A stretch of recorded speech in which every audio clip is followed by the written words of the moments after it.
What's up, muscle car people? This is Bring Up Muscle Cars, and I'm Quinn. Today we are addressing an issue with the Fiesta ST. I previously bought a Vibrotechnics passenger side motor mount and have been having some issues on and off with it. First the bolt came loose, and now today we're having some problems with some movement within the bushing of the mount itself.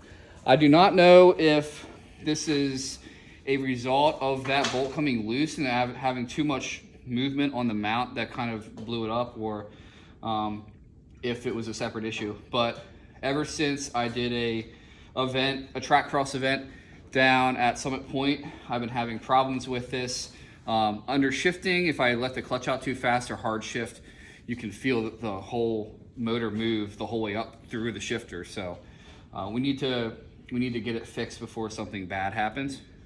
So today we're going to be pulling it out. For now, I'm going to be installing a factory mount back in, and I'll probably wind up buying from a different company like AWR or something like that here in the future. But so yeah, we're going to rip her out and we're going to diagnose the issue.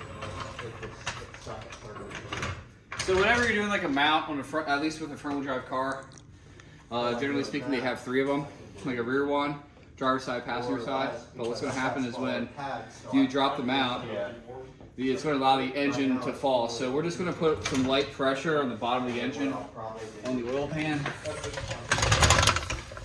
and just to keep it stationary where it is. And now my car is lowered, so I had to jack up the other side, but now I should be able to work on pulling the mount out. I'd like to take this time to shout out to PBR, sponsorship of this channel. Use code word BRING IT at checkout and you get 15% off your next PBR purchase. Okay, so if we take a look here, show you what's going on. We've made a video of this in the past already, but just for the sake of curiosity, if you want to know how these work, you have a bracket that's actually connecting the motor to the mount. There's two bolts here, we're going to undo them. And then there's 3 points of contact on the mount itself. So we're going to do them. It's five bolts total, very simple. And this whole thing's going to come out, and we'll attach the motor mount bracket to the old mount, and should fix it for the time being.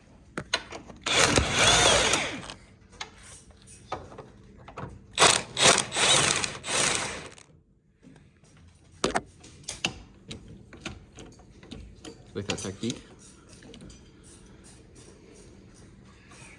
So the shitty thing about these is that they're studs, which you have to be very careful putting back in, because you basically just tapped and threaded aluminum. So it's very soft and there's a really high chance of screwing things up.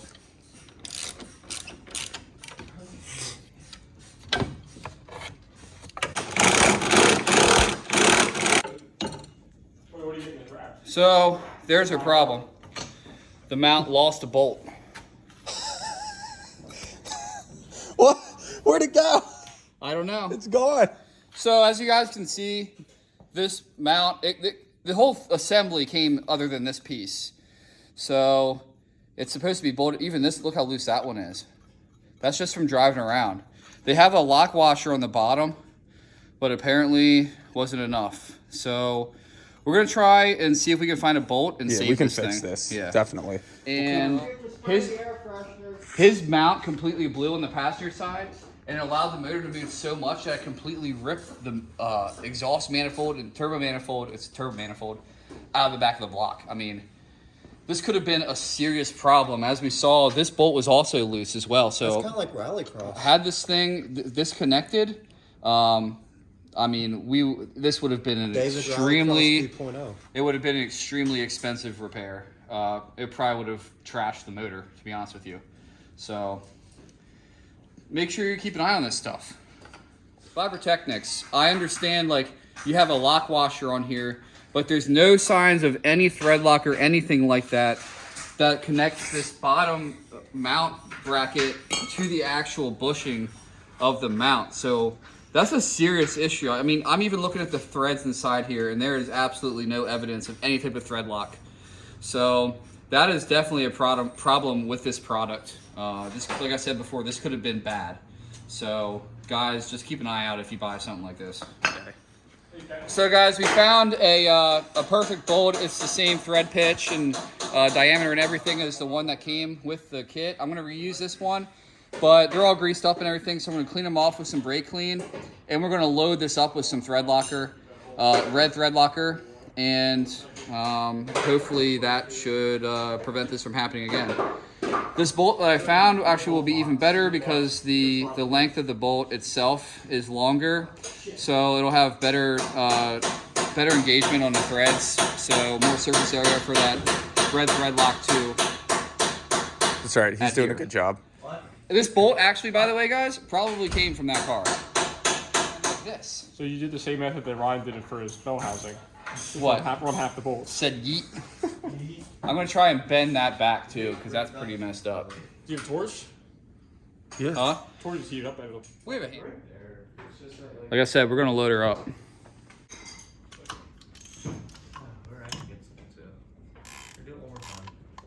It's on there. It's on there.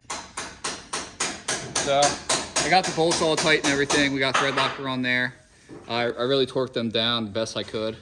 So this guy just goes right on there, back in. You can see everything lines up. So all we have to do is the reverse process.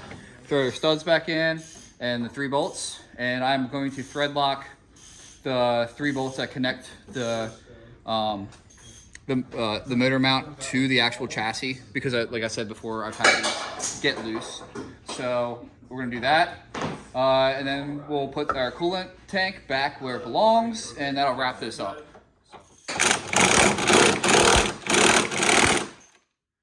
Is a torque spec for all this stuff, but I just have a big, nice foot-long, half-inch drive that I'm gonna make sure everything's tight with. Like I said, I'm being extra careful this time around because this thing has given me problems twice now, and I really don't want to get back in here and have to mess with this thing again. Okay guys, that wraps that job up. Took maybe a total of, I don't know, about 45 minutes. So we got everything back together. That has to have been the issue. And at the end of the day, what's the lesson here?